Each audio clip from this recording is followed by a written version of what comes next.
What is happening, y'all? Welcome back to Rip the Net. Thank you for tuning into another episode. As always, be sure to like, comment, subscribe, and share this video with one of your friends or all of your friends, man. Excited to be with y'all for another episode. My name is Eric. I'm Dre. And I'm Alexi. And it's been quite the week. But before we get into all the headlines, how's it going with y'all? Pretty good, Well, Premier League wrapped up pretty much, but Chelsea are still fighting for the top four. So we'll see how that goes. Clippers, interesting series, back and forth.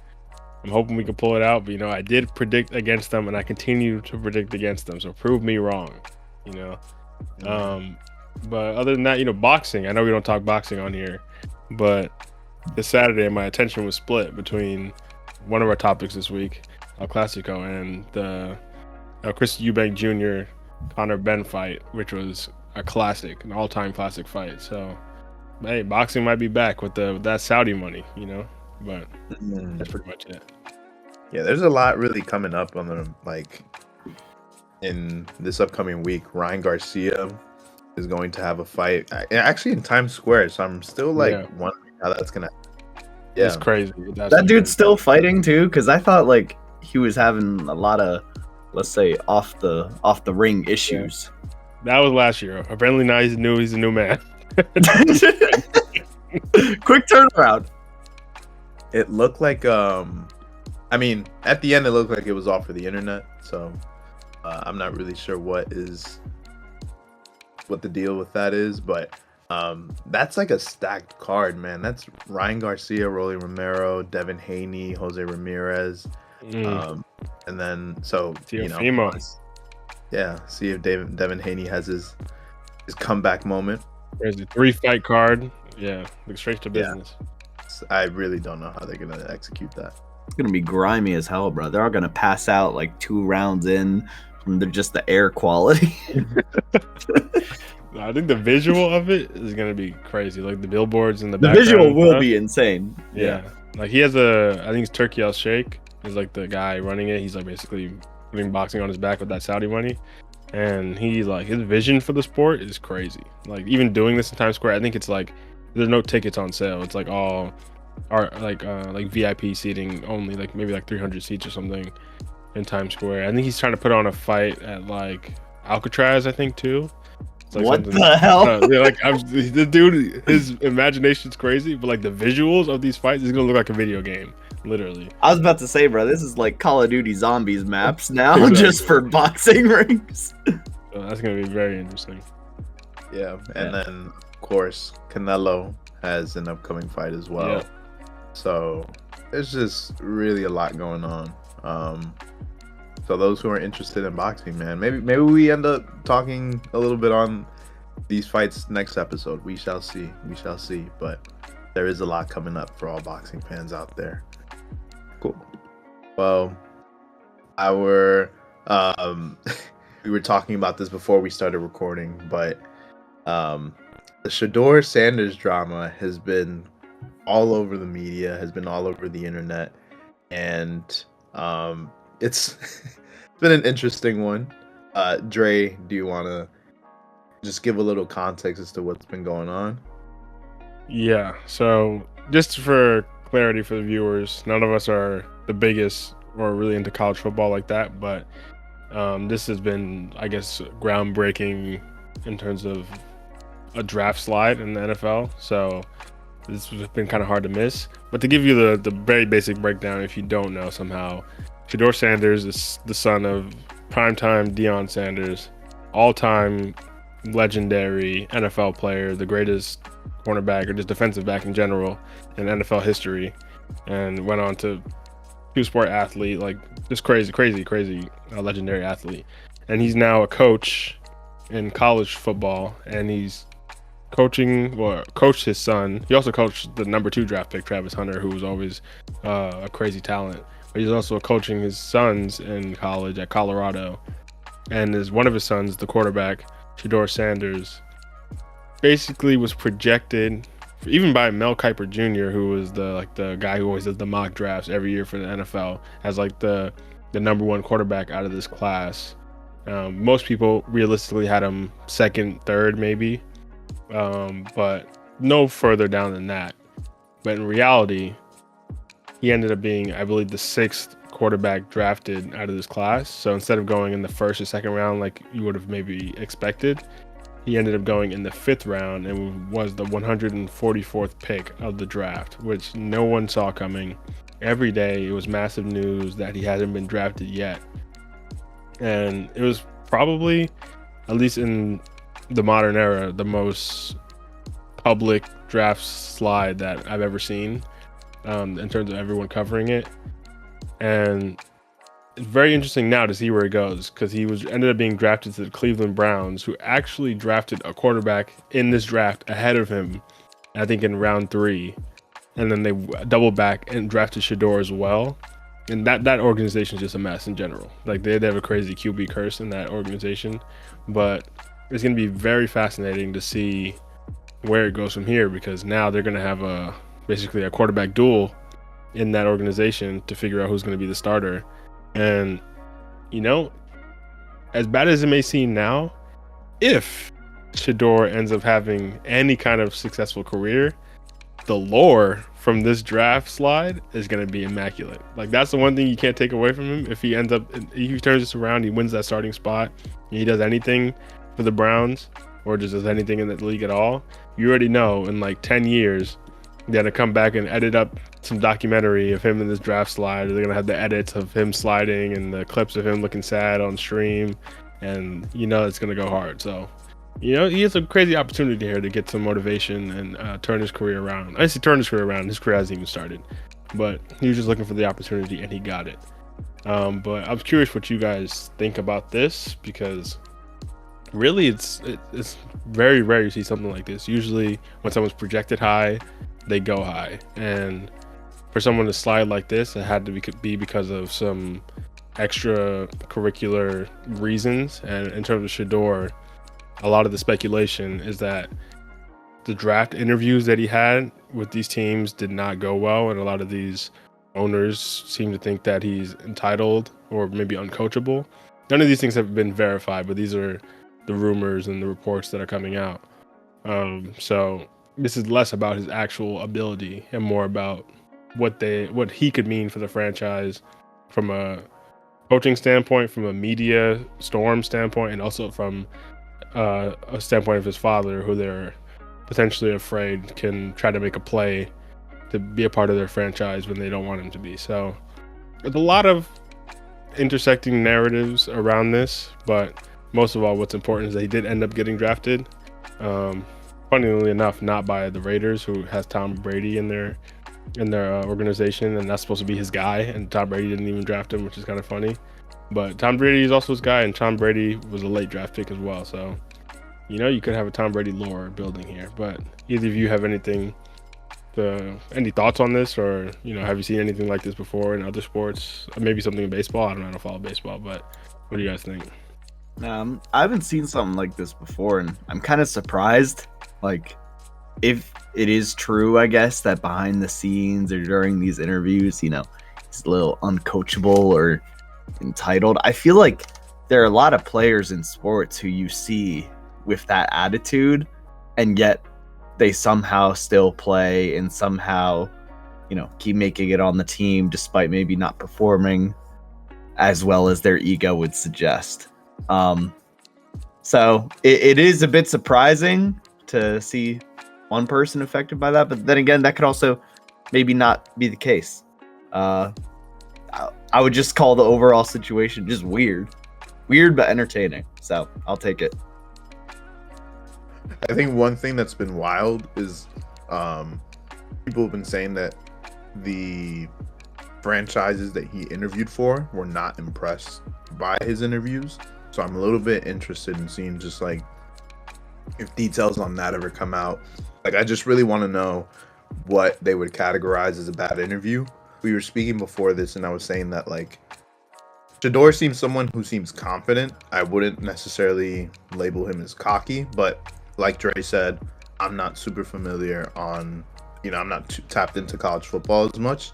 So I'm just a little bit weirded out as to like what the reports have been saying. There's been a lot of people in the media coming out and defending him. Stephen A. Donald Trump even came out and was like out here criticizing the owners. So, or I guess the front offices. So I really want to know if we'll get more details on this sometime soon.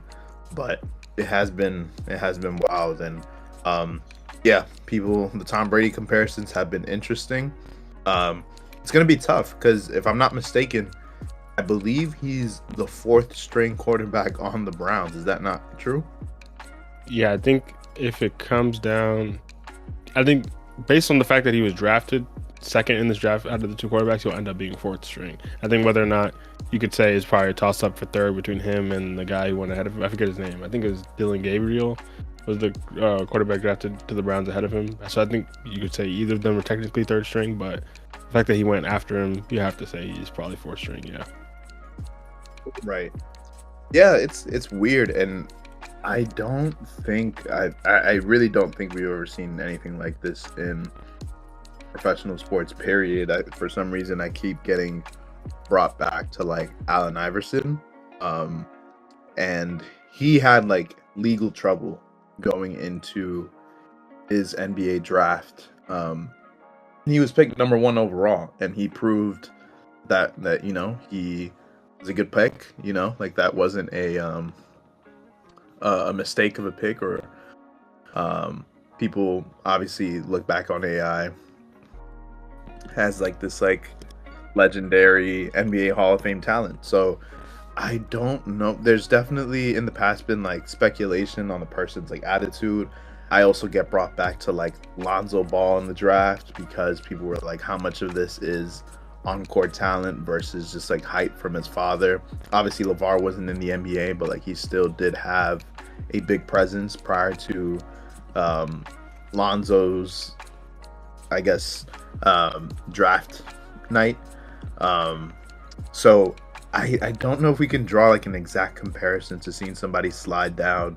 I was scrolling on social media and someone was saying like Shedeur Sanders was getting the Spencer James treatment. So anyone who watches All American had me dying, man. But there hasn't really been an actual like in real life example of anything like this. So I just think it was interesting. Yeah, first of all American, terrible show, but I think Agreed. it's interesting that good to hear. But I think it's interesting too. I guess it's not a real comparison, but maybe even the reverse is if you look at last year's NBA draft, Bronny James went higher in his draft than Shedeur Sanders went in his draft, which is kind of crazy if you really look at the circumstances of both situations in terms of, I guess both people would maybe try to compare them as like both nepotism type situations, but Shedeur actually had the on-field production that justified him being at least top 2 round draft pick. But he actually ended up falling super far. And Bronny, relative to his college career, there's circumstances behind that, but relative to the reality of his college career and the numbers, he went maybe higher than you would have expected. So it's interesting to see that Bronny ended up actually being a higher draft pick than Shedeur, which I never would have expected. But them's the breaks. Dion, you're a legend, but it seems like you're not LeBron. So I guess it's also different because Dion's a coach in college that I guess the owners don't want to see come to the NFL versus like LeBron's still playing, and the value of getting Bronny is potentially getting LeBron on your actual team in real time. So it's like a different pull for these teams. Sure. LeBron's a player, front office administrator, coach, assistant coach, trainer. That's true. Great father, great husband, great. The Stephen A. ticker tape. Please put the graphic. But yeah, there's actually a period of time he ran that graphic like every week for like a few months when Max was still there. Yeah, no, good times. What I did also want to get into Actually, wait. One last thing I did want to say before we get into second part of this discussion. I also did hear that, again, I am not completely sure on this. I do not have an opinion on this, but reports were saying that this quarterback class is one of the weakest in recent memory, or like people are not as high on these quarterbacks for this NFL draft, and so that could have played a role in his backslide.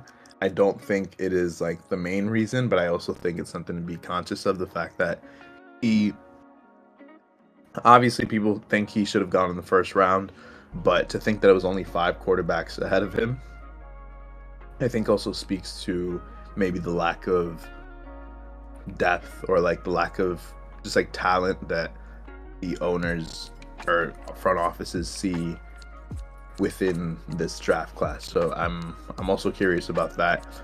Don't think that it came down to that, but also I think something worth mentioning. Yeah, that's fair. And I think too, because people are viewing it as like, okay, Shedeur is now people are viewing him as a 5th round like value, and the reality of any draft is that even if, say, like you're the 3rd best quarterback in your draft class, but only so many teams are actually interested in drafting a quarterback. So even if it's like in the first round, say a quarterback goes 1st overall and a quarterback goes 15th overall, and the team needs that.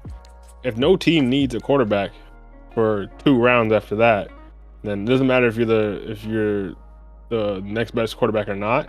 You're gonna slide, and then the slide's gonna look worse than maybe the reality is of where your positioning is. I think the issue with his is that he did end up going 6th in terms of quarterbacks, and that's way lower than people thought in terms of the actual quarterback value. But in terms of like the fact that he went 5th round, that's just the reality of the quarterback need in the NFL. Because there's a lot of high-level quarterbacks in the league right now. Honestly, I guess people will say like the 2000s, late 2000s, early 2010s had a lot of great quarterbacks, and I agree. But a lot of teams, I could probably name 10 off the top of my head that have really good quarterbacks right now, and that's not even including like their up and coming ones. So, there's only so much demand at the end of the day. I know you wanted to get into the prank call. 100%. Yeah. It's trending all over social media, but it looks like there were these 2 guys who prank called Sanders and kind of pretended to be the members of the front office of, what team was it? Was it the I think it was the Saints, I think. It might have been the Saints. Might have been the Saints. Point is, they called him on apparently a phone number that he has not given out to anybody. So I'm very curious to see how they even got the phone number to begin with. But I believe it was on Friday. Sanders got drafted on Saturday. So this was, I believe, on Friday, where the first round was on Thursday. So he was already anxious, I'm sure. He was already disappointed, probably exhausted. And the clip that's been going around is a clip of the people who were doing the prank call, calling out to him and or giving him calling him on the phone, pretending to draft him and telling him, like, we're gonna draft you, whatever. And you could see that he's very excited. He's also on stream on his end, and he says like, let's be legendary, And they go, well, yeah. Maybe you have to wait a little longer. And then they kind of click the phone, and then they kind of just ditch the phone call entirely. And on Sanders' stream, you could see him. I think he was talking to his cameraman. He was like, what does that mean? And like, you can see him realize that he was pranked in real time. And I don't, I'm not going to say I condone this behavior, but it was hilarious, man. And I feel bad for him, but the internet is such an evil place, but the internet is also undefeated. So have you guys seen this clip as well? Yeah, I saw the clip. It is very confusing how what looks like a bunch of frat bros just randomly get this dude's number.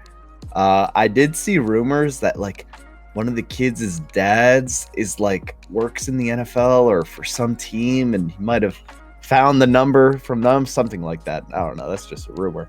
But I mean, you hate to see it, honestly. Like it's kind of funny, but it's also kind of sad, given how it's obviously a very big deal, whether he gets a position on a team or something like that. And I think all the drama already going on and being on stream and the pressure of keeping up that appearance, I mean, it's just a lot. So you got to feel bad for the guy. And I will say, like, if he goes on to be like a great player, this will be a great origin story. Sure.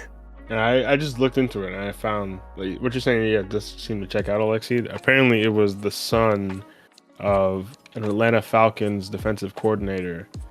He put in the prank call and pretended to be the New Orleans Saints. I guess he was hoping it wouldn't trace back to the Falcons, but I think he ended up admitting it anyway. So I guess there was no hiding it. But yeah, it seems like it was the son of a coordinator on the Falcons pretending to be the Saints, drafting Shedeur, which is crazy. Crazy. It's funny too because Saints and Falcons are in the same division, like division rivals. So that whole situation is kind of funny. But yeah, this prank call. As much as I want to sit here and be like, don't do this, and you shouldn't do this, and then like, oh, this is terrible and all whatever, but I ain't gonna lie. When I first saw the clip, I first saw it from Shedeur's angle or perspective, like I was dying. I ain't gonna lie. Like the whole like you have to wait a little longer. It was killing me. And then like you said, the reaction after where everyone like because they were on stream. I think his brother was streaming, and every time they thought it was a chance for him, he would like pop up on stream, and like this whole family's there. So every time he gets a call, people are like gathering around, like getting excited, hoping that that's like the moment. So he gets the call, and literally everyone's surrounding him, like, "Oh my God, he's about to get drafted!" And the guy's telling him, he's like, "Yeah, it's gonna be legendary, man." Like, it's just the confusion afterward is just crazy. But you know, in reality, it is unfortunate because obviously you know he got drafted now, but at the time when like your entire life up to that point, all the work you put in, and like what you're hoping is your future is on the line, a moment that must be like the craziest gut punch ever. Fortunately, he ended up getting drafted anyway, and even if he didn't, I'm sure he would have gotten signed as a undrafted free agent eventually anyway. Like his brother ended up getting signed as well. But yeah, in that moment, that must have been the worst feeling ever. But you know, hey, funny's funny, man. Game's game. Yeah, and I believe because he was on stream, that the video from Sanders' perspective was the one that we all saw first. It was funny too because I remember when that came out, because there was a little bit of like a buffer before the recording came out of like the two guys making the prank call. I remember seeing people in the comments like when they like under like the clips of Sanders' stream, they were like, nah, they definitely heard him say let's be legendary, and then they rescinded the offer right then and there and then clicked the phone. So man, it's just funny, and I don't know, I hate to kick a man when he's down, but man, that was comedy. And I'm sure in hindsight, you know, he'll be all right. I'm sure he'll accept the fact that was hilarious. You know, it is just crazy though, because you know, like I said, the internet is undefeated. But yeah, anything else on this topic?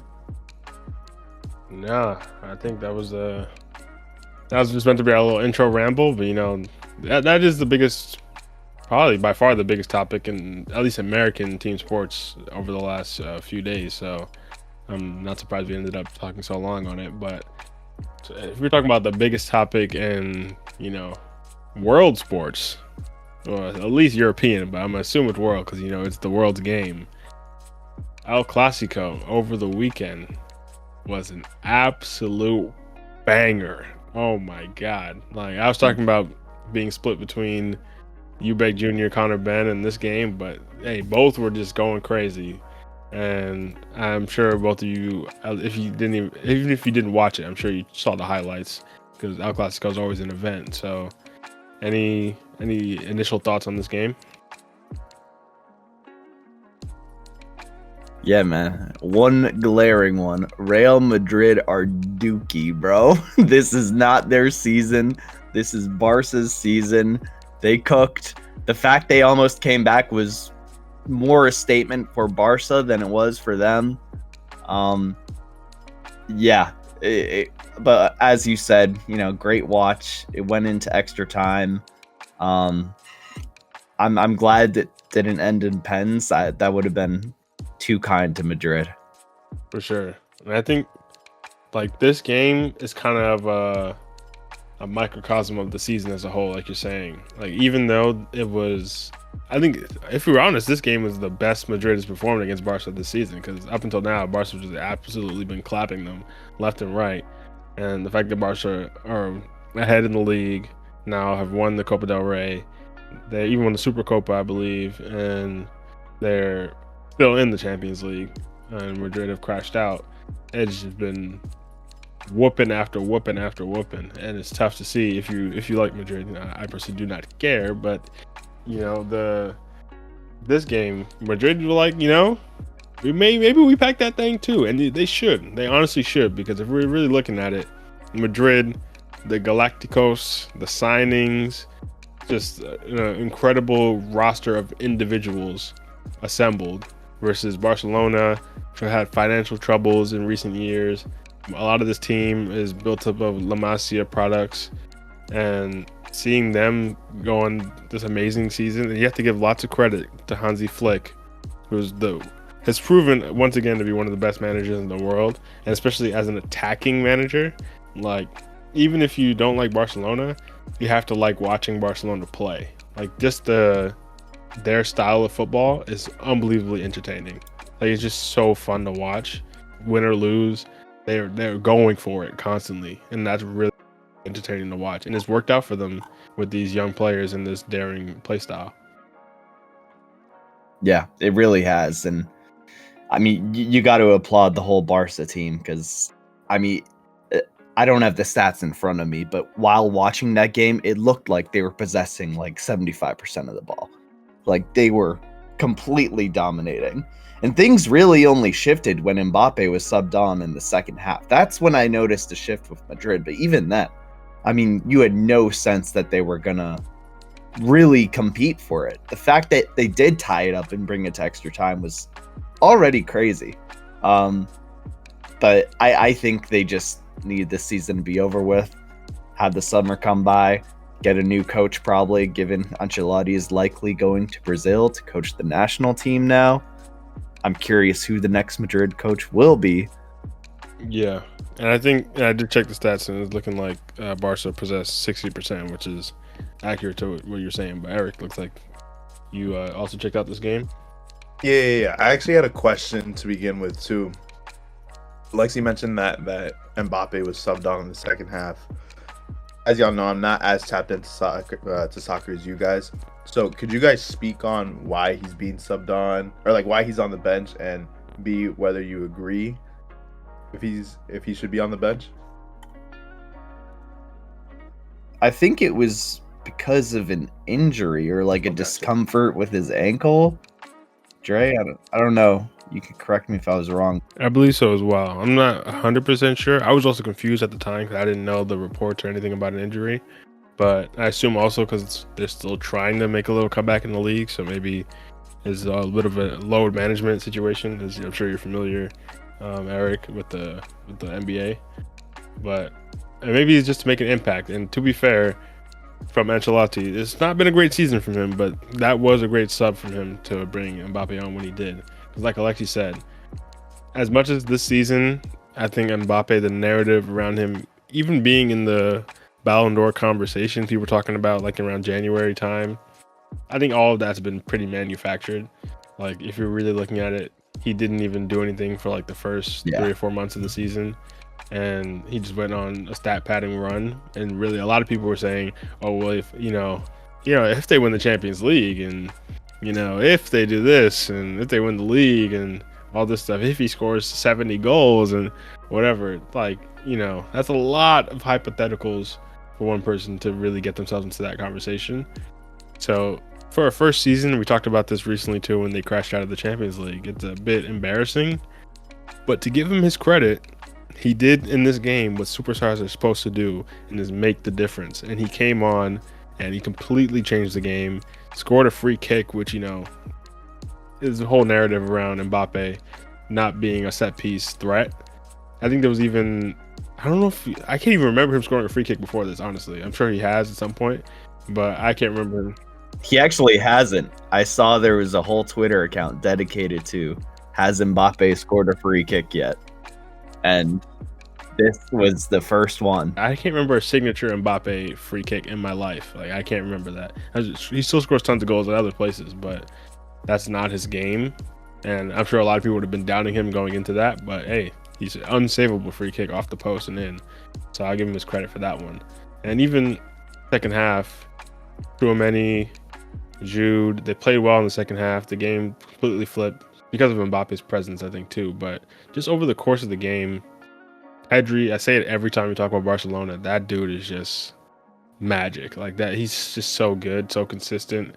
Him and Frankie de Jong just running circles around Madrid. Rafinha, not his best game, I'll say that much. But Ferran Torres coming in for Lewandowski. The depth to have Ferran Torres coming off your bench and starting this game and scoring as well. Shout out to him. Kubarsi at the back, teenager who's looking like one of the best center backs in Europe at his age, is crazy. And honestly, I was trying not to always bring this dude up, and I'll save him a little bit longer. Koundé locking up Vinny, who was once again on fraud watch. Like, what is this dude doing? Like, what?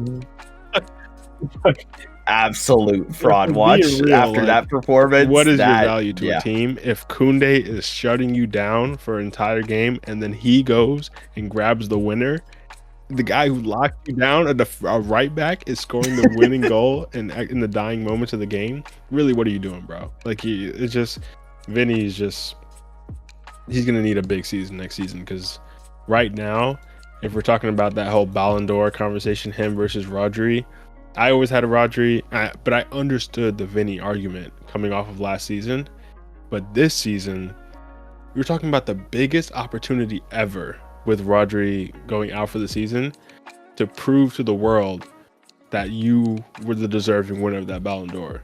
Because it would have been unfair to Rodri, but even so, him not playing, you could have really put your stamp on the minds of the fans and of the media and whatever. But now it's gone the other way, where Rodri not playing and City having their worst season in years, it really showed his value. And you playing and basically having the same effect as Rodri, who's been injured on the bench the entire season, it showed your value. And now I don't think anyone is really confused about Rodri winning that Ballon d'Or now. I think it's even more cemented than it was at the time, which is really a shame for Vinny. And I think that maybe just it messed with his mental too much that early in the season, because ever since the Ballon d'Or he didn't win it, he's just not been a shell of himself, honestly. Yeah, and I want to say I saw a report too that he wants to sign another long-term deal with Madrid, but I don't even know if that's the best choice for him right now. I mean, with the roster Madrid has and with his inconsistency, I mean, do you think him staying there would be best for his career? Or do you think, after next season, depending on how it goes, like, it might be best to move on to another team, another league? I feel like it depends on who they bring in. It really depends on, like, if Xabi Alonso, I know just talks about that, and whoever else, I know we'll talk about that maybe in the future when that gets confirmed, but it depends on who they bring in, what that system looks like. But I can see what you're saying in terms of, as of right now, the fit just doesn't make sense. And there's no way moving forward, unless they bring in some maestro who's going to make it work. Maybe make some kind of free-flowing front three like Rooney, Tevez, Ronaldo or something. I don't know. But even then, these are all three technically left wingers who are spread out across the front three. And I think the first domino to fall is going to be Rodrigo. I think if they're going to sacrifice anyone, it's going to be him. And he's going to be out the door, which might be best for his career too. If they get Rodrigo out and they bring in someone who's more of a facilitator for Mbappe and Vinny, maybe something can work. But I can see where you're coming from. I don't think he'll leave, or I don't know if it'll be best for him. Maybe mentally it'll be best for him, because they've been a little racist over there in Spain to Vinny. So maybe you want to get away from that too. I can respect that he wants to prove himself, but maybe he knows who the next coach is going to be and we don't. So maybe it's something he knows that we're not aware of. But we'll see. I think there'll be something very interesting to watch over the summer, how they reformat the squad. Because I don't think there's going to be a lot of ins and outs because you have all the pieces. You just need the Cruz replacement, which they never got really. Like Tony Cruz's absence has really been felt on this team, and then you have to sort out the balance of that front three. Yeah. Once they sort that out, there's no reason, especially if they bring in a Trent, there's no reason Madrid shouldn't be right back in these Champions League conversations next season. So we'll see who they bring in. I think that's going to be very fascinating. And Ancelotti, legendary coach, but you're done, buddy. You're done on this level. Yeah, have fun with Brazil. Time, I think Brazil will be interesting. It's funny because you're coaching some of the same players there, but I think Brazil will be interesting. Yeah. They also need a massive revitalization. Brazil are terrible for the amount of talent they have. They're not a good national team, so maybe they can rise from the ashes together. So I'll be very fascinated by that. But there's one person I do want to talk about we haven't talked about yet. It's the person we always have to talk about. Lamine Yamal. This guy is are we sure? And maybe you are sure, I don't know. But I'm not sure that he's not already the best player in the world. Honestly.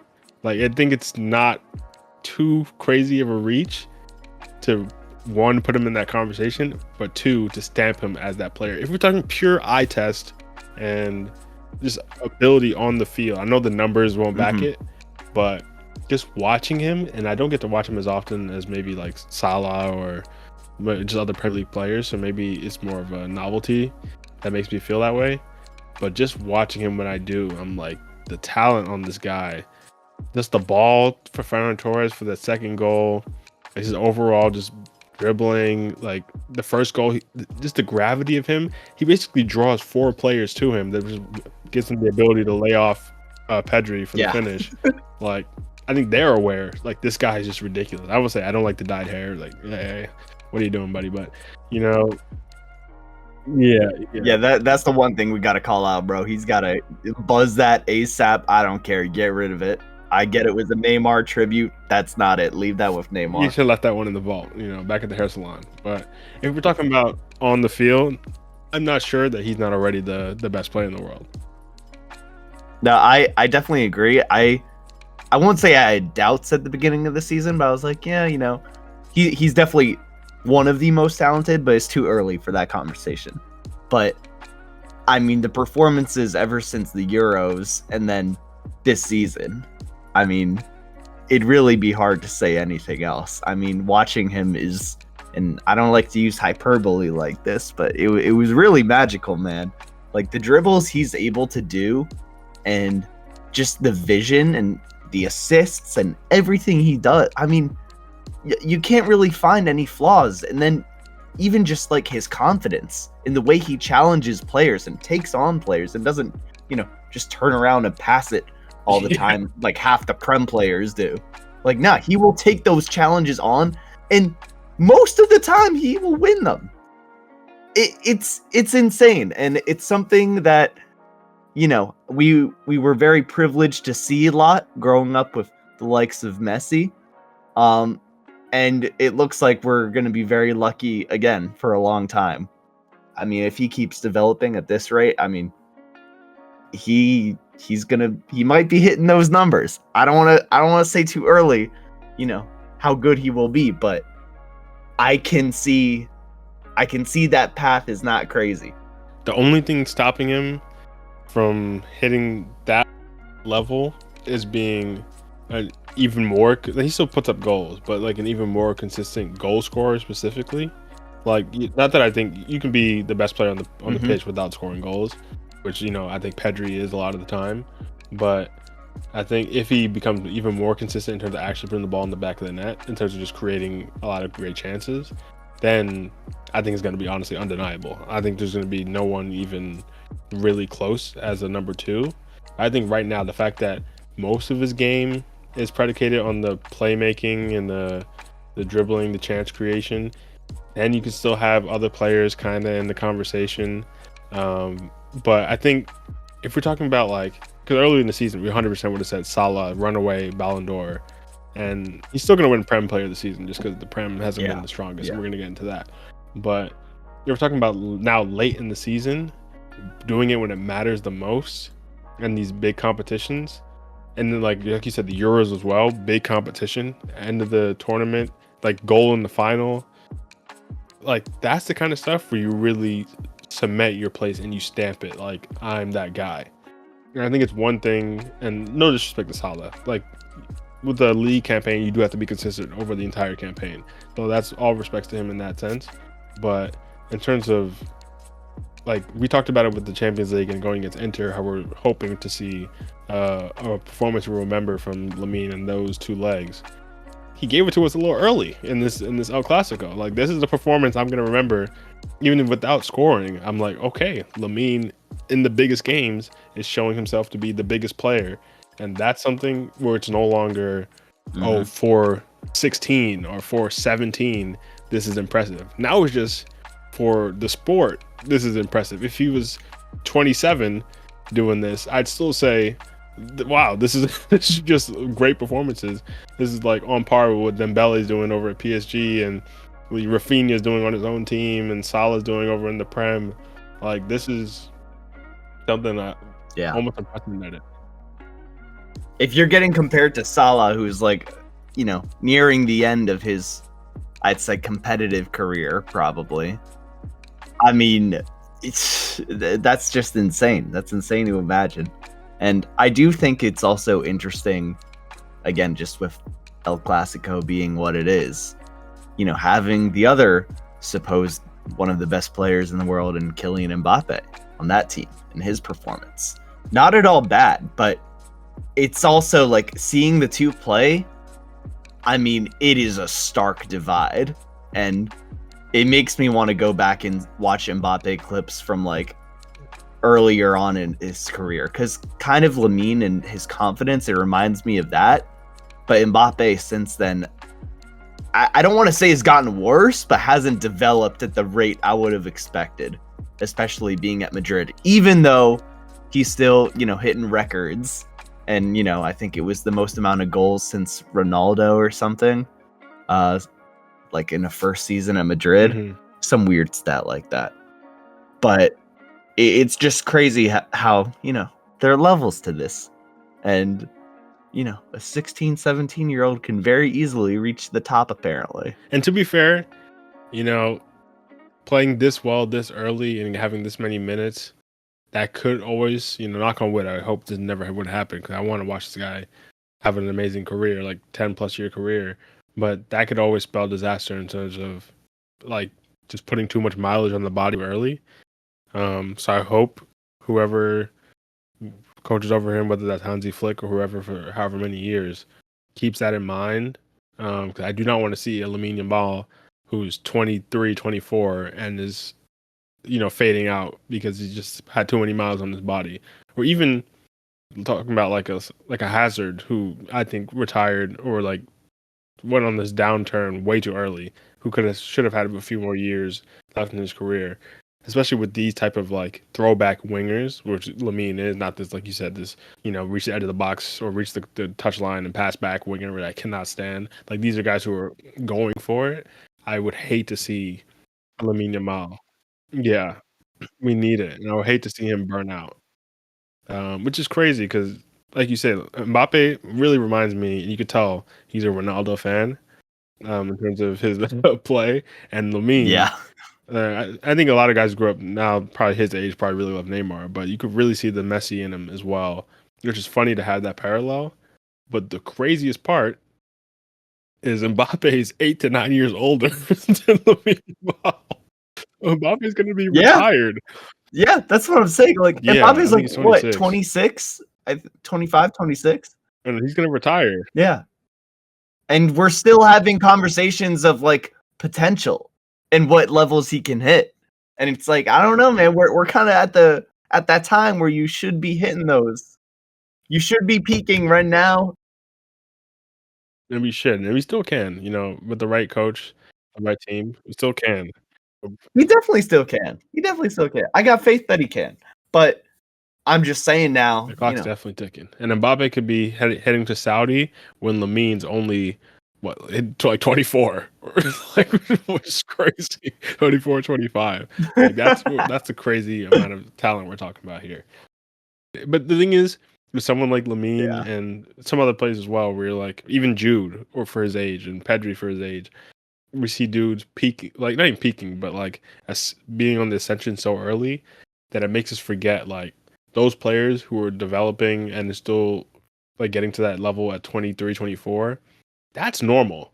Like someone for like Garnacho, for example, he should still be on the ascension, and maybe we'll get there in 3 to 4 years, and that's normal. But now it feels like because Lamine is potentially the best player in the world at 17, Garnacho at 20, we're like, this dude's a bum. But he's really not. He's really not. And like all these players, for example, in that same vein, we're like, okay, these dudes like you're washed if you're not hitting these numbers by 20, and really that should not be the case. But the expectations are changing. Yeah, I hope players don't compare themselves to him in the way of like, that he's the norm, because that is most definitely not the norm.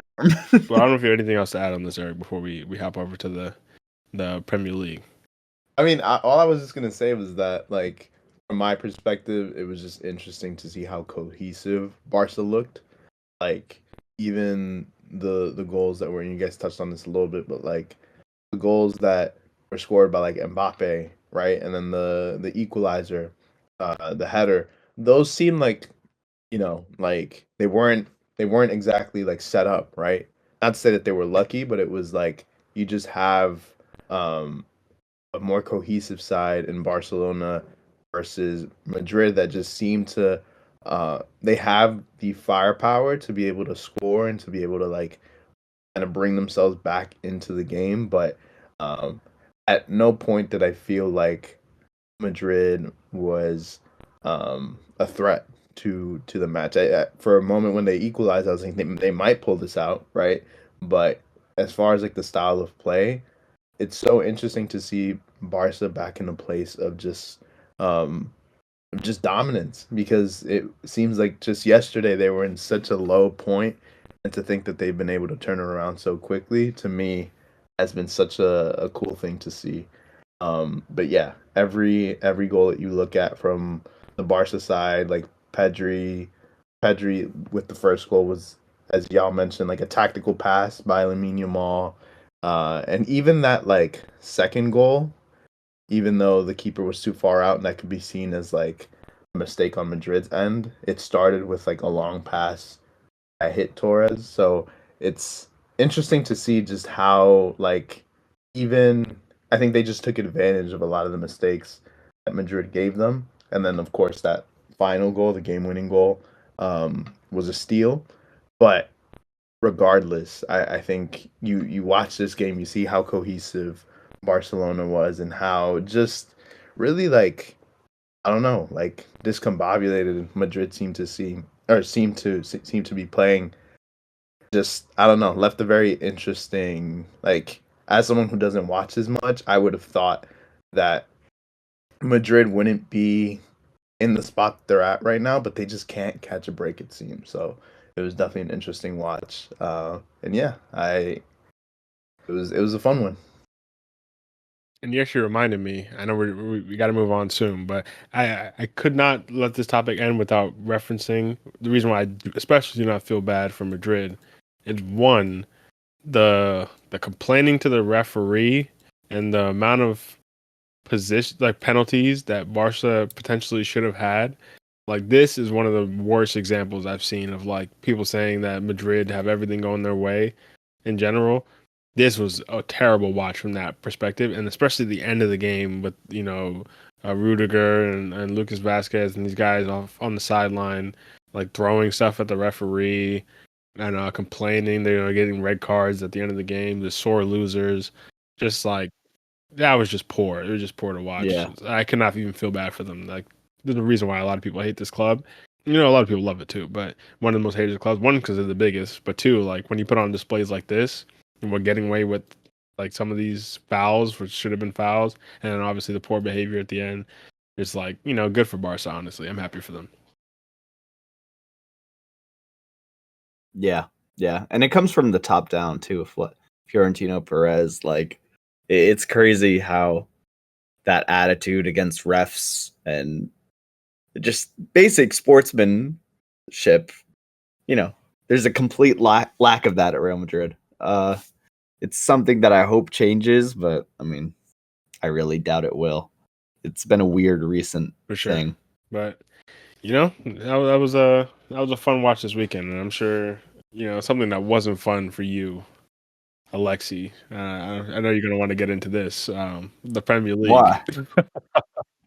Oh. Yeah. I couldn't stand to watch that game, knowing what was coming, and that game being Liverpool and Tottenham. I'm sure many of you expected Liverpool would come out on the better end of that, and you would be right. They did end up winning. I believe it was 5-1 versus Tottenham at Anfield, and certified their league win this season, matching Man U's record of 20 Premier League titles. So now the bragging rights, you know, margins have gotten slimmer, and it's disappointing, man. But again, you know, I have to give my respect to the team, especially to Salah. You know, he has popped off this season as a Premier League forward, and he's been a joy to watch, and he always has been, and I've always appreciated him and what he has brought to Liverpool.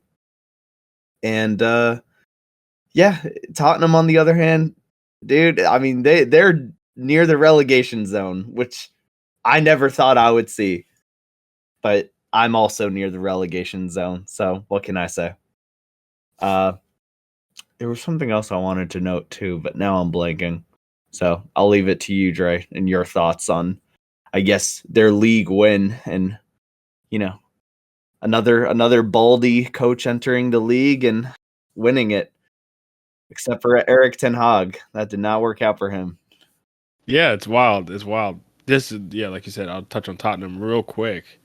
Embarrassing, man. They're lucky that, you know, we can talk about this too with the state of the Premier League in general.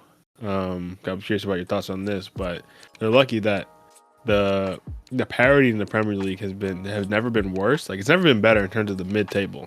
Like, the mid-table is incredibly competitive up to like the top 5 race, but in terms of like the relegation race, these 3 teams that came up, same as last year, are the 3 teams that are going down, and it's not even close. There's no race. There's a 15-point gap between Ipswich and West Ham for the 17 to 18 point split, or 17 to 18 place split, and it's just embarrassing, honestly, for the Premier League that they can't have any type of competition from these promoted teams. That's something I think that really needs to be addressed moving forward. I think recently Leeds and Burnley just officially got promoted.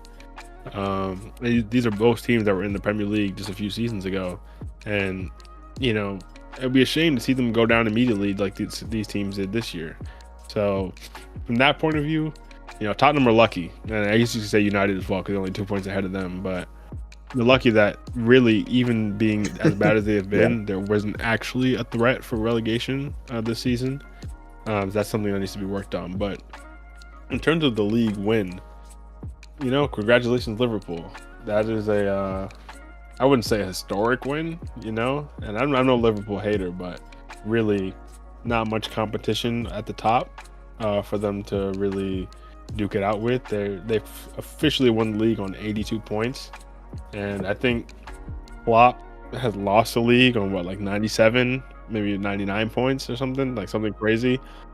So yeah, you know, I wouldn't say this is like the greatest Liverpool team of even the last decade, but you know, at the end of the day, people will remember that you won the league. People are going to forget a lot of the details along the way, most people anyway. So to get it done, and especially in the first season for Arne Slot, you got to give it respect. I think a lot of that comes down to the way Klopp set this team up in the recent years. But he did make improvements on certain players, and like Gravenberch, the emergence of him has been amazing this season into one of the best defensive midfielders in the league. Salah, Salah was already a Premier League great, but he made Salah, who was already a production machine, into an even more efficient production machine in terms of like everything he does in the final third pretty much leads to a goal. Like, he doesn't waste any movements. He's always in the right positioning. Everything's either an assist or a goal, pretty much, especially in that first half of the season. It was actually kind of scary, the consistency he had every game. And even the front line, like, I think that's something they do have to work on in the summer, which is funny because they won the league by a landslide. But I wouldn't say this team is even perfect. Like, they have a lot of work they can do over the summer to be better, especially if they lose Trent. I know they're keeping Salah and Van Dijk, but up front they need a new striker. Jota or Diaz, or I guess Diaz technically on the left, they play striker sometimes, but Nunez, like, that's not going to cut it. If a lot of these teams who are behind them come correct next season, that's not going to cut it. So I'm very interested to see what they do in the summer to bring someone in, at least, maybe even left back, because Robertson, not his best year, maybe on the decline as well. Right back, are they going to start Connor Bradley? Are they going to bring someone in? So there's still things up in the air, but they're probably still favorites going into next season. And I got to give Arne Slot his respect for that. Like I said, Trent, respect, even though he wasn't really as prominent this season as usual. Salah, of course, Premier League player of the season. Van Dijk, still the best center back in the Premier League at 33, 34 maybe pushing, which is crazy. And I'm curious how that's going to go with his new contract. Like, when is he actually going to start declining? And the teams behind them, Arsenal, this is supposed to be your year. Man City fell off a cliff. No Rodri. Pep scrambling for half the season. First of all, it's crazy that they're even still top four after that slide. But Arsenal, you fumbled. This is supposed to be your year. You fumbled. I know Saka was injured for most of the season, so that's unlucky as well. Newcastle, shout out to them. The fact that they're even in third after the start they had. Forest fallen off recently a bit, which is crazy. After the season they've had, people are going to say this is a choke, but they shouldn't even be in these conversations, so still respect to them. Chelsea, less said the better. Villa, now they're out of the Champions League, so maybe they'll make a push for the top5. But Rashford's going to another team now, for sure. This season, I'm very curious what I've been rambling, but I'm curious what you think about this Premier League season as a whole, in terms of like the lack of title race, the lack of relegation race, but like a lot of parity in the middle, and maybe not an all-time season for Liverpool to win. Well, I will say, like, I did, as a United fan, I was really focused on the mid-table, and so that's where I found most of my entertainment. And I think we had a lot of good games outside of the Prem too, in the Champions League, in the Europa League. So I would say actually this season, it almost felt like a bit of a break in a way, with the normal race and all of the pressure that is in the top 4. Which, not great for the Prem itself, but for my own personal life and watching all these games and following everything, this was already a bit of a what do you call it? Like a wasted season with Man United. So I was like, you know what? I'm just here to watch the improvement, enjoy what happens, see things more holistically. Arsenal though, definitely pro fumblers. I mean, they always manage to do that somehow. I do want to see if they can make it to the final in the Champions League after their most recent performances. So focus is going to be on there.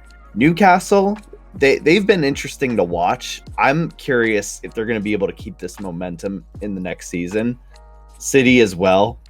I mean, I think a couple weeks ago they were in 7th or 6th, and now they're in 4th, but that can very easily change. And we've seen Pep struggle. Is he going to continue to struggle? And, will he make his way out soon? That's something we're going to have to follow. Forest, as you mentioned, maybe shouldn't be up there in those conversations, but I enjoyed seeing a team like that make it as far as they did. Chelsea, I want to see better. I'll leave it at that. But yeah, I think also Wolves with their performances recently, I'm really surprised they're only in 13th. Like I mentally for some reason thought they were closer to 8. I think that's fair. I think I'd be very curious to see the form table, like based on just like the 2025 form table. I think Wolves might be way higher than expected, but the beginning of the season they were like battling relegation, and they're lucky that these 3 teams at the bottom are absolutely dog and like have no business even being in the Premier League. That they haven't even sniffed relegation in weeks. The fact that they've won 5 games on the bounce is crazy. But yeah, early season they were so bad. So I think that's why they're still this low in the table. Yeah, I do gotta shout out Jamie Vardy. He was a legend for Leicester and just a legend of the Prem. I believe he confirmed this was his last season. Yeah, it's tough seeing a name like that go. Not only relegated, but just out of the game. Day by day, we're seeing more of those legends go by. I'm still not over Tony Kroos. Yeah, so Modric retired. Just got to appreciate it while you got it. Yeah, I'm curious. Any thoughts you have? I know you haven't followed the Prem as religiously this season, Eric, but just seeing, even as a United fan, Liverpool, your biggest rivals. So seeing Liverpool not only win the Premier League, but match United's top flight championships. I think it gives United credit. I think what fans are going to say is like, oh, technically we have more Premier League titles specifically in the Premier League era. But Liverpool have matched titles in terms of all time, in terms of what before when it was just like the top flight in England.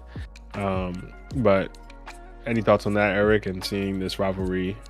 I can't even call it a rivalry being renewed, because the chances are Liverpool can win 5 more before United even sniff the top 4 again. So we'll see how that goes. All right. Let's not get ahead of ourselves. I do believe Man United top 4. Okay. I don't think that's impossible. You still have the talent. You still have some talent there. So I'll stand on that. If you get Cunha, especially, which you're supposed to be getting, it's looking more and more likely, and I think he is going to be a huge difference maker. I mean, fits the system and, gets Højlund out. So damn. Sorry, Højlund. Wait, real quick. Højlund's quarter of the seat. Yeah, you go ahead. In regards to Liverpool, I think it's interesting, and to say that the rivalry is renewed is such a stretch. Rivalry can be renewed. In order for a rivalry to exist, both sides have to be at similar strength, So that's for one, right? But when I think about this victory, or like just like this, them winning the league, it really does remind me of, I always try to find parallels to the NBA world, or to something that would make me just understand the landscape of the sport, or the league. And so I think of the Boston Celtics, man, their most recent championship. They just won number 17 last season, tying the Lakers. So that's 2 iconic franchises that have always been named in the same breath. So there's that for one. And then recently you had Jurgen Klopp leaving Liverpool. Kind of reminded me of when and Jurgen Klopp is obviously who can be credited for building Liverpool to what it is today, right? But it reminded me of just a little bit of how Brad Stevens was kind of the mastermind behind creating the powerhouse that the Boston Celtics are right now. And even when he took a step back, brought Ime Udoka in, Ime Udoka had his little scandal, he had to step away. And then you bring in Joe Mazzulla, and your first season under new leadership, you still managed to raise the championship. So I will say all credit to Liverpool for that. As a United fan, it is interesting to see that. I'm not gonna act like I am a hater just because y'all know I'm not as passionate. But it is definitely still interesting to see them match United's 20, because I feel like that's often what United fans use to kind of like not justify their fandom, but it's like the equivalent to like Yankee fans who say like the 27 rings.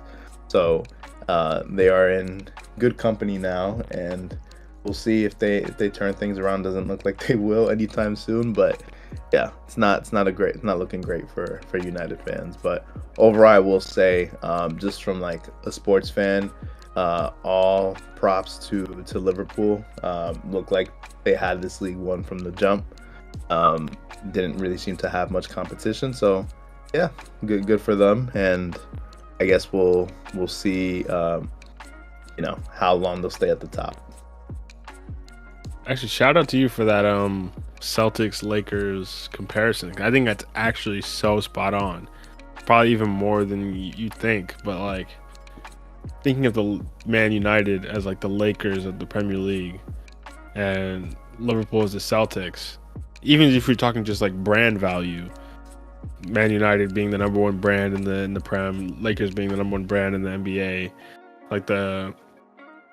and Liverpool being historically before the Premier League era, the best team in the England, English football history, and then if we're going to talk about the modern era, being the Premier League era since like 1992, United being by and far and away the best team of that era, up until recently, taking a step back, falling off post Fergie, and you want to say Fergie's like Phil Jackson, for example. And Phil Jackson, or I guess you could say maybe Pat Riley, but a combination. He's been so great. He's a combination of Pat Riley and Phil Jackson, if anything. And they kind of stepped away around similar times, Phil Jackson and Fergie, and the kind of the fallback of those teams. And then the resurgence of the Celtics and the resurgence of Liverpool in the 2010s and late 2010s, especially, to being top teams and winning titles again. That's actually a really interesting parallel between those two. And I'm sure there's actually a lot of overlap between Man United fans, Lakers fans. So, they're probably both in the mud right now. But yeah, that's super fascinating to think of those two rivalries in tandem and seeing them even out, and also seeing, I guess you could say Lakers are in a better spot than Man United right now, but like similarly, I would not be surprised to see the Celtics win 2 or 3 more rings before the Lakers reach the finals again, for example. So it's kind of very similar in that sense. For sure. But if there's nothing else to add, once again, congratulations to Liverpool. And don't let if you're a Liverpool fan listening to this, probably not, but don't let other Premier League fans take this win away from you, trying to say this is the worst Premier League win ever or whatever. Like, you can only win what's in front of you, and if the other teams want to fall off, let them fall off. You guys went and won the league, so shout out to you guys. There you go. That's a bar. But shout out to you guys once again for winning the league, and hopefully next year it does not happen and it's Chelsea, but we'll see. I'm being a bit delusional. And speaking of delusion, one of the biggest things to happen this weekend, I guess, on the internet is possibly, I want to hear you guys' take on this as well, but possibly the most delusional take in recent internet history is that 100 men can take on one gorilla and win. They just got to be in the right mindset, the right dedication to it. Yeah. Amen. All I'm gonna say, I get that. What's his name? That Irwin speech before that fighting that gorilla. Yeah, we get that speech before fighting that gorilla. We're winning. If Irwin was real, and if Irwin delivered that speech, tag me in. I will give you that. Tag me in, because that, Irwin, I don't know. I already have no idea what we're talking about, and maybe you don't have no idea what we're talking about if you're a viewer too. But if you have not seen Attack on Titan, first of all, what are you doing? Watch it. All-time classic show. But yes, Irwin gave possibly one of the greatest speeches in the history of television to ignite his men and women, troops, whoever, to go out there and take on the Beast Titan, which is pretty much a gorilla. If you think about it. This whole time, I thought y'all were talking about Steve Irwin. Oh, that's kind of crazy. That kind of also is related. That is really funny. Attack on Titan. Even if you haven't seen it, I'll send you the clip later, Eric, of just a speech before that charge. It's crazy motivating. And you know, if we got that speech, I think it definitely raises the chance. But in terms of actually succeeding, I think it's possible. Because you got to think. Let's say you're 100 men. I'm assuming it's a range of people. So you got the shortest and the weakest to the biggest and the strongest, right? And then you got an average. That's what I'm imagining. And you got, I mean, I think even like 50 people like that could get the job done. I think you're underestimating 50. How quickly the gorilla can run through people. Like, the gorilla can take out 10 like that. But we got sheer numbers, though. I think 50, there's no chance. I think 100, I can see the argument. 50 is impossible. 100, certainly. But 50? I think that with one swipe, I think the gorilla could take out 10. And those people are out for the count. Like, well, how big is the gorilla in this situation? Like, how tall? What's the average size of a gorilla? That's a good question. Well, typically stands at anywhere between 5 to 6 feet tall. Yeah. It's not about the height. I know it's not about the height alone, because they're obviously chunky, but 50 dudes. It's not the strength. 50 could take them. I also think it's strategy, because it's not like it gotta be like 20 at a time minimum. Y'all gotta have some like Roman formation of like encircling it. A lot of this comes down to mentality, and I think even the realistic reaction of humans is seeing that first wave that goes in, seeing them get clapped. You're gonna lose some men. You're gonna lose some men. You can't think like that. The memes have been funny from it. The memes have been. If you've seen, like, knowing I'm the first guy to go after the gorilla. I will say, if this is a 1 versus 100 and it's a 1-by-1 situation, like not a group of 100, but one after the other, then yeah, that gorilla's winning. That easy. You see the thing I was on the main page where the cameraman in Rwanda got punched by a gorilla. They said it felt like he got hit by a train. Like, come on, bro. Come on, bro. Like, but he survived to tell the tale, which means it in fact was not like a train. Crazy, you're crazy. At least with a 50, you're crazy. If only there was an ethical way to test this out. Which brings me to one of the funniest things to come from this was the Mr. Beast like quote retweeting this and saying, "Let's test it." And apparently, people were saying apparently he was hacked. I don't know what. I haven't followed up, so I don't know exactly what the situation with that is. But because the original tweet had the N-word in it, and Mr. Beast quote retweeted it, people were like, "Whoa, buddy!" Like, whoa, what's going on here, bro?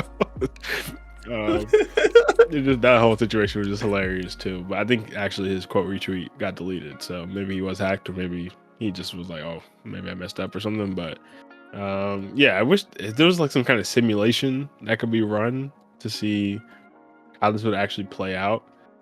But the thing is tough because if it's a simulation, that needs to be like a VR game, bro. Like a VR co-op game. Imagine that.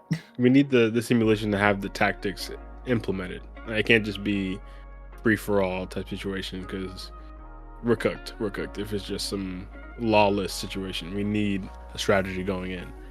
I think with that, yeah. Or here's another idea. If we got, because there's already talk about cloning animals.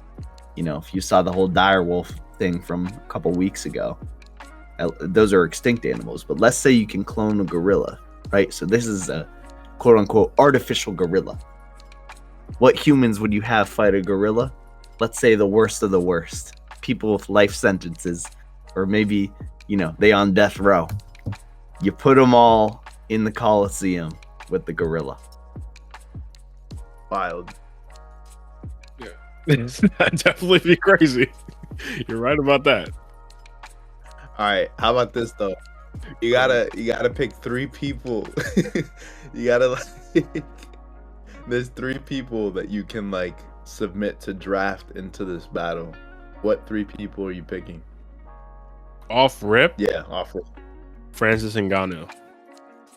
I don't know if you know who that is. He was a UFC fighter who's now in the PFL, I believe. He was the UFC heavyweight champion. Look up a picture of this guy. And he fought Tyson Fury boxing as well and actually knocked him down. What's his first name? Francis Ngannou. Francis. And Ngannou is like Ngannou. He my God. has to be there. He 100. If it's 100 Francis Ngannous, that gorilla's cooked. That gorilla's absolutely cooked. 257 pounds. Ripped. 6'4". Like that big, and he's ripped. There's no chance that guy has to be on the team. People are talking about Brock Lesnar. I'm sure you're going to talk about Brock Lesnar, Eric, but I think Francis Ngannou is the modern, even more ripped, prime Brock Lesnar. Lesnar's 280. But does he have the? Well, actually, Lesnar is quite agile for his size, but Francis, just in terms of just pure muscle mass, I gotta take Francis. With my soccer knowledge, I'm going with Adama Traore. Okay. You know. That dude is jacked as well. Yeah, he's ripped. Yeah, that's hilarious. What is he? He's 5'10". Hey, but you got to think though. He's used to running. He's rapid. He's got the speed and the agility and the strength. So, he could maybe juke that gorilla out, bait him out to a certain area. How are you thinking, Eric? Who are you drafting? Nah, this is tough. I would say, man, I know he's not like a big, he's not large, but Khabib, man. Khabib can go for the neck. From a wrestling standpoint, yeah, that is interesting. But you probably have to go in terms of weight classes. You probably have to go with whoever's the better wrestler at a higher weight class. I mean, there's probably no better wrestler, but in terms of just the weight, maybe a John Jones or something. Would be interesting. Well, just put some suggestions because there was a list put out on the internet with some people that could be drafted. 2004 Pistons, man. Give me Ben Wallace. 2004 Pistons would be funny. He's getting folded backwards too, but that just in terms of mentality, you'd want him on the team. You want him on the team for sure. People saying Floyd Mayweather, no chance. I don't know. That's not doing anything. He's had absolutely no chance. People think Kamaru Usman. Well, you know what? I'm gonna go with a pick no one would expect though. Khalid bin Mohsen Shari. Okay, sounds like you've been doing research because I've never heard that name in my life. That is the heaviest man alive right now from Saudi Arabia, at his peak weight being 1,370 pounds at 5'8". Is that even possible? Now hear me out. Every animal, if you want to capture them, lead them into a situation, you need a little bait, right? And you got all that mass. He can take a few punches from a gorilla, right? Because he's got the jiggle physics. So, the gorilla punches and then there's a ripple effect across his body, the gravitational force. So, you got all these UFC fighters and athletes. They get hit, they're probably going to be startled for a second. But this guy has the natural protection needed to give the rest of the team time to take down this gorilla. I don't know. I think just his heart's already doing so much work. I think one hit from the gorilla, his heart might literally stop on the spot. I don't know how many punches he's taking. That punch might literally short circuit his heart. Nah, he's done. it's hard to run him working overtime, bro. Like I don't know about that gorilla. Oh my god. All right, you know what? Maybe I didn't think that far. But there's a chance. If we're talking about just like human shield, even after he's dead, maybe. Okay, Yeah, sure. Like maybe. but he's not taking 2 punches. Gorilla would know. Don't take the gorilla a minute. But I will say, give me Draymond Green and give me Steven Adams. Steven Adams is like universally known as like the strongest man in the NBA. People say that like when he sets a screen, it's like running into a brick wall. So I would say Steven Adams. He's gonna set screens for the gorilla. Steven Adams, Draymond Green, just for ferocity, and then I should stick with Khabib. But some of these are hilarious. Like 2009 Randy Orton is hilarious. Yeah, Brock Lesnar's in here. Isaiah Stewart. Honestly, Isaiah Stewart, the crash out king. Put him on that team. Yeah. Because that dude does not care about basketball. What about DK Metcalf and Zion Williamson? Zion, he might try to eat the gorilla, so maybe not. I was about to say the same thing. DK Metcalf, though, that is one hell of an athlete. I don't know about from a combat perspective.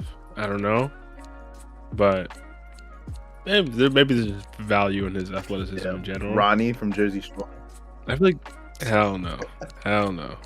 I think people think Tank Davis. Like, come on, bro. The dude's 135 pounds.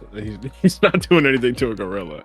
Like, obviously he's crazy strong for his size, but he can knock me out, I'm sure. But like, we're talking about a gorilla. I don't know how much he's really doing.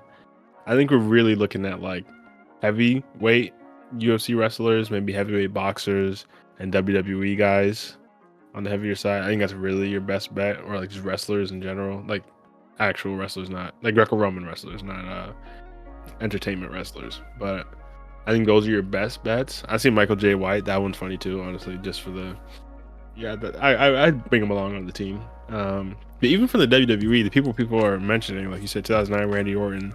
I think that's more for the sadisticness of him.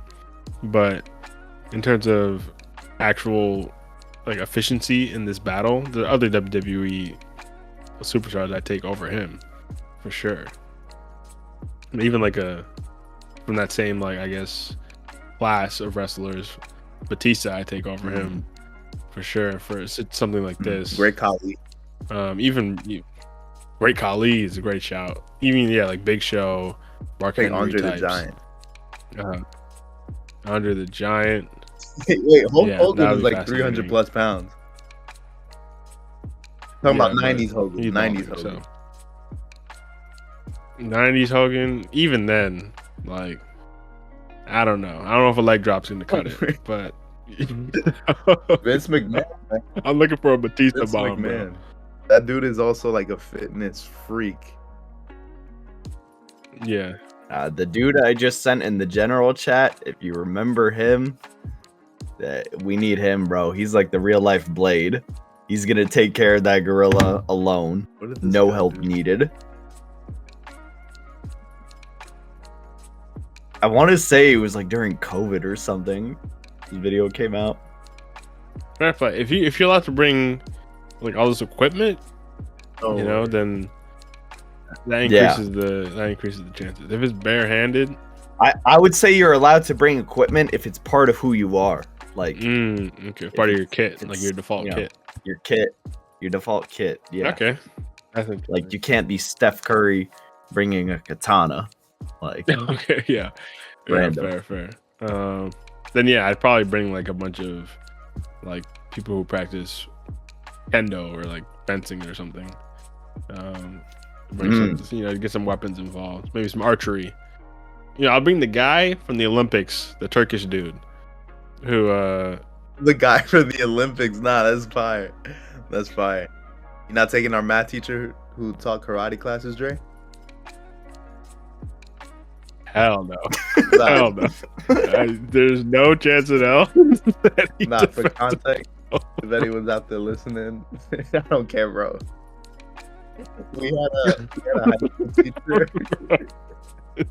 who we took karate classes for, or like took karate classes with him for like maybe like 10, 15 weeks. This dude would always brag about how he like collapsed his friend's lung because he like just out of nowhere. But dude like is into like, and no disrespect, man. I know we got Marvel fan. I know you guys love Marvel. I know you guys love superheroes, but he was literally like the